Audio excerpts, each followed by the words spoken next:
पहिल्यांदा कसं जेव्हा सेकंड स्कूलला होतो तेव्हा सहावीपासूनच जेव्हा ब्रेनमध्ये ब्रेन होते की ती अच्छा एकच एम आहे की एन टी एल जायचं एन कारण ती लाईफस्टाईल बघून तुम्ही ऑफिसर्स कोणता तुमच्यासोबत जास्त त्यांना बघून एक वेगळंच इन्स्पिरेशन येते. जे पण जी लाईफ आहे ती तुम्हाला बाहेर नाही भेटता ते थोडं लवकरच कळून जातं जेव्हा मी सेकंड स्कूलला होतो. त्यामुळं मला फक्त एन टी एला जायचं होतं कारण दुसऱ्या मी काही विचार नव्हता एकदम एक्झाम दिल्या पण नाही. प्रेम जेव्हा मी गावात होतो आधी सेकंड स्कूलला वेळ जायचा आधी तेव्हा मी असेच बायान पक्कात जवळजवळ शेतात ट्रॅक्टर वगैरे पण चालवायचो रोटर वगैरे माझं शेतात अण्णांचं पण बंद आहे तेव्हा मला शेतीची फार आवड होती. नमस्कार. मी सदाशिव आंबोसे, दैनिक तरुण भारत संवादसाठी कागल तालुका प्रतिनिधी.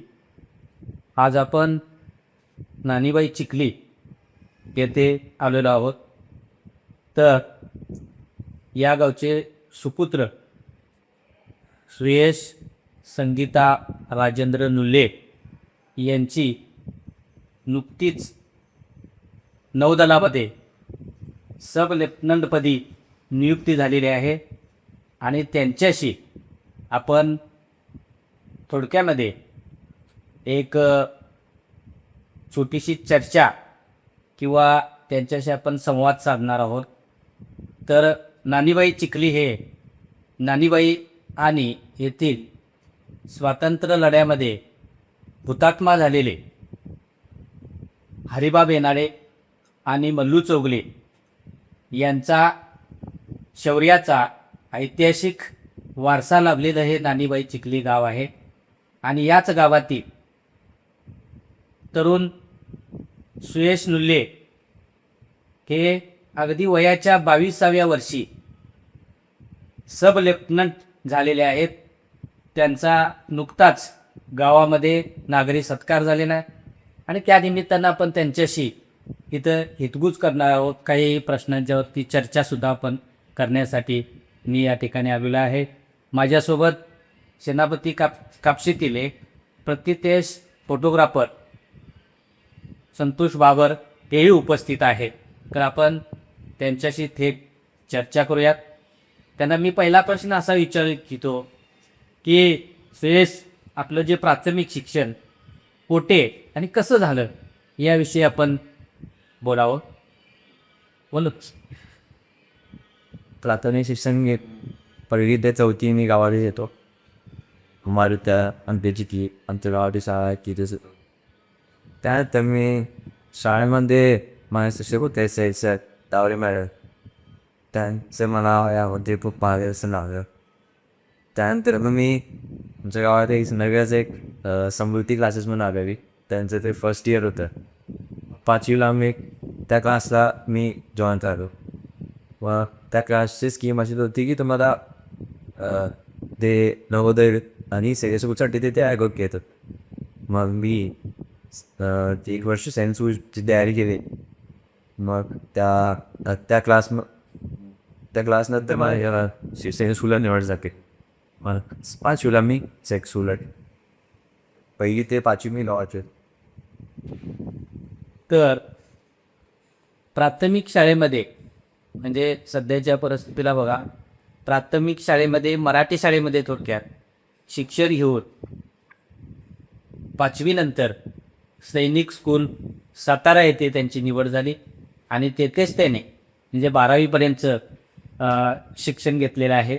त्याबद्दल म्हणजे 6वीला गेलेलो मी तसं म्हणजे आधी कशी गावात होतो तर डायरेक्ट बोर्डिंगला गेलो तर वेगळा पॉसिबल होतात ते. मग पहिला मला थोडा टाईम लागला तो नाही तर सवय झाली का तिथं ट्रेनिंग एज्युकेशन खूप स्टँडर्ड आहे. त्यांचा एक मेन एमच आहे की जास्तीत जास्त मुलांना डिफरन्स मोसममध्ये रिकमेंड सिलेक्ट करतात. त्याची तरी यारी करून घेतात 6 वर्ष खूप वाटतं. पण तर बस जेव्हा तुम्ही पूर्ण करायचं वाटते की अशी सीवन गेले 6 वर्ष मग फार आगेत.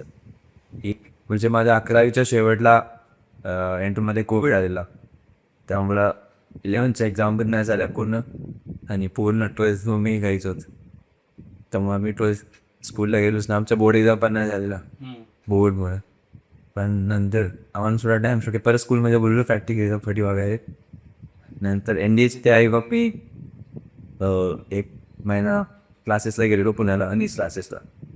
त्या क्लास मला सगळ्यात जास्त मदत झाली, कारण मी माझं फर्स्ट अटेम्प्ट NDAचं क्लिअर होतं झालं. कारण फर्स्ट अटेम्प्ट असतो बाग जेव्हा मी 12वीत असतं. बरोबर. त्यामुळं 12वीत असताना पूर्ण वर्षी घरीच होतो मी, काहीच अभ्यास नव्हता केला. काय म्हणजे तेव्हा एवढं ऑनलाईन क्लासेस वगैरे होते, पण जास्त लक्ष नाही दिलं की म्हणजे TMI झाला फर्स्ट अटेम्प्ट. मग सेकंड अटेम्प्टसाठी मग की पुण्याला गेलो 1 महिना क्लासेससाठी. मग तो मला लवकर. तर सुयशनं बघा CBSEचा पॅटर्न असतो सैनिक स्कूलमध्ये. तर 10वीमध्ये त्यांनी 97.20% मार्क्स या ग्रामीण भागातून जाऊन त्या ठिकाणी मिळवले. आणि 12वीला सायन्समध्येच त्यांनी CBSE पॅटर्नमध्ये 91% मार्क्स मिळवले. आणि दरम्यानच त्यांनी NDAसाठी त्यांची निवड झाली. तर असा हा त्यांचा शैक्षणिक प्रवास आहे. आता NDAमध्ये त्यांनी तुम्ही NDAलाच का प्राधान्य दिलं? पहिल्यांदा कसं जेव्हा सेकंड स्कूलला होतो तेव्हा 6वीपासूनच जेव्हा ब्रेनमध्ये ब्रेन होते की ती एकच एम आहे की NDA जायचं. कारण ती लाईफस्टाईल बघून तुम्ही ऑफिसर्स कोणता तुमच्यासोबत जास्त त्यांना बघून एक वेगळंच इन्स्पिरेशन येते. जसं ते डिफेन्स फोर्समध्ये तुम्हाला ॲडव्हेंचर ॲक्टिव्हिटी वगैरे करायला भेटतात, जे पण जी लाईफ आहे ती तुम्हाला बाहेर नाही भेटतात. ते थोडं लवकरच कळून जातं जेव्हा मी सायन्स स्कूलला होतो. त्यामुळं मला फक्त NDAला जायचं होतं, कारण दुसऱ्या मी काही विचार नव्हता. एकदम एक्झाम दिल्या पण नाही की माझ्याकडे 3-4 अटेम्प्ट होते. सेकंड अटेम्प्ट जर नसतं तर मेरीच नेक्स्ट अटेम्प्ट पर NDAचा दिला असता, कारण एकच एक तर तेव्हा. आणि स्कूलमध्ये असा एक आमची विजिट होती, म्हणजे आमच्या विजिट असतात इकडे. NDAला विजिट होती, इकडे निवल अकॅडमीला विजिट होती. तेव्हापासून ते ब्रेनमध्ये एकदम असं फिट झालेलं की जायचं. तर हे असं ऐकलं म्हणण्यापेक्षा मी पाहिलंय सुद्धा की शेतीवर सुद्धा तुमचं खूप प्रेम आहे. तर त्याबद्दल काय? प्रेम जेव्हा मी गावात होतो आधी, सैनिक स्कूलला वेळ जायचा आधी, तेव्हा मी असेच बायान पक्का जवळ शेतात ट्रॅक्टर वगैरे पण चालवायचो, रोटर वगैरे माझं शेतात. अण्णांचं पण बंद आहे, तेव्हा मला शेतीची फार आवड होती. नंतर आत्ता जसं जसं टाईम कमी आहे, कधी तर जातो करत असतं. पण आधी मी खूप म्हणजे जास्त मी बप्पाजवळ रात्री पाण्याकडे जायचो. परत शेताचं जे पण काय म्हणतात फळेभाज्या वेळ असतो चिमण्या कशी मी पण चवल्याला वेळ असतं मी घेऊन जायचो ब्रेकनी. त्यामुळं पोटी मला फारशी शेतीची आवड होती. आता पप्पानेच तर आणून लई आता जास्त करू देत नव्हती तेव्हा अभ्यास शेती. माझ्या आजी पण तेच म्हणायची शेतीचं असते पाऊस.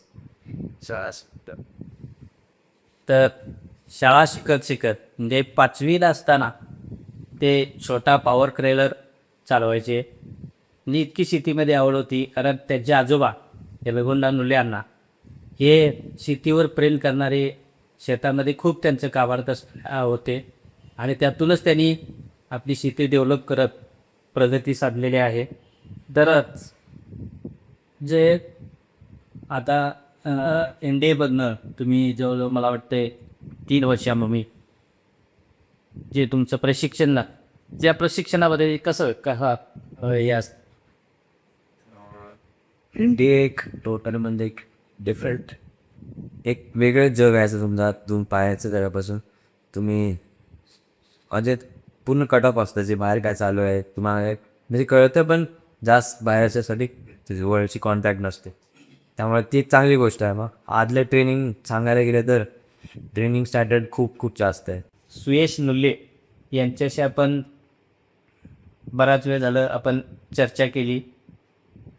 त्यांचं पहिलीपासूनचं ते 5वीपर्यंतचं हे प्राथमिक शाळेतलं शिक्षण, त्यानंतर सैनिक स्कूल NDA, आणि आता ते नौदलामध्ये सब लेफ्टनंट पदावरती विराजमान झालेले आहेत. आणि ते नुकतेच आता त्या सेवेमध्ये सहभागी होणार आहेत. तर एक वेगळा ग्रामीण भागातून सुयशनं अगदी चांगलं यश मिळवलेलं आहे. त्यांचे वडील आदरणीय राजेंद्र नुल्ले साहेब हे ग्रामसेवक म्हणून त्यांनी अतिशय उत्कृष्ट काम केलेलं आहे. स्वच्छता अभियानामध्ये जैन्यासारखं गाव त्यांनी घडवलं आणि म्हणूनच तर त्यांना डॉक्टर APJ अब्दुल कलाम हे भारताचे राष्ट्रपती होते त्यावेळी, त्यांच्या हस्ते त्यांना पारितोषिक मिळालं. त्याचबरोबर त्यांना प्रतिभाताई पाटील या राष्ट्रपती असताना त्यांच्या हस्ते त्यांना पारितोषिक मिळालं. त्यांचे चुलते जे सुयशचे चुलते रवींद्र नुल्ले साहेब हे पोलीस दलामध्ये होते, त्यांच्या शौर्याबद्दल त्यांना राष्ट्रपती पदक मिळालेलं आहे. अशी घरामध्ये राष्ट्रपती पदक मिळवलेले जे त्यांच्या पाठीमागं कष्ट असेल, त्यांचे संस्था असतील, यातून सुयश घडत गेले. आणि विशेष म्हणजे ग्रामीण भागामध्ये शेतीवरती खूप प्रेम करणारी माणसं आहेत आजही. आणि अशा येलगोंडा नुल्ले यांना यांचं शेतीवरती खूप प्रेम होतं आणि त्यांनीसुद्धा आपली प्रगती अगदी सायकलीचं दुकान चालवण्यापासून सुरुवात केली आपल्या आयुष्याला. आणि मग आज इथवरचा प्रवास तो बघितला त्यांच्या नुल्ले कुटुंबियाचा तर खूप चांगला आहे. अतिशय प्रामाणिक, कष्टाळू, सेवा करत, जे काय मिळेल ते संधी, त्या संधीचं सोनं करत हे कुटुंब अतिशय वेगळ्या वाटचाली करत आज आपल्या इथपर्यंत पोहोचलेलं आहे. आणि अशा या कुटुंबामधून सुयश आज लेफ्टनंट पदापर्यंत पोहोचलेले आहेत. खूप खूप त्यांना शुभेच्छा पुढील वाटचालीसाठी. आणि इतक्या कमी वयामध्ये म्हणजे वयाच्या 22व्या वर्षी इतकी खूप मॅच्युरिटी त्यांच्यामध्ये आहे. म्हणजे तरुणांनी आज बघितलं तर त्यांचा आदर्श घ्यावा असं त्यांचं काम आहे. त्यांचं एकूण त्यांची बघितली बॉडी लँग्वेज तर त्यातून त्यांना समजतं की किती त्यांच्यामध्ये मॅच्युरिटी आहे वगैरे. तर असं हे तरुणांनी ग्रामीण भागातल्या हा आदर्श घ्यावा आणि वाटचाल करावी ही आमची तरुण भारत परिवाराची अपेक्षा आहे. आणि त्याच पद्धतीने त्याने आमच्याशी चर्चा केलेली आहे. कॅमेरामन संतोष बाबरसह मी सदाशिव अंबोसे, कागल तालुका प्रतिनिधी, दैनिक तरुण भारत. धन्यवाद.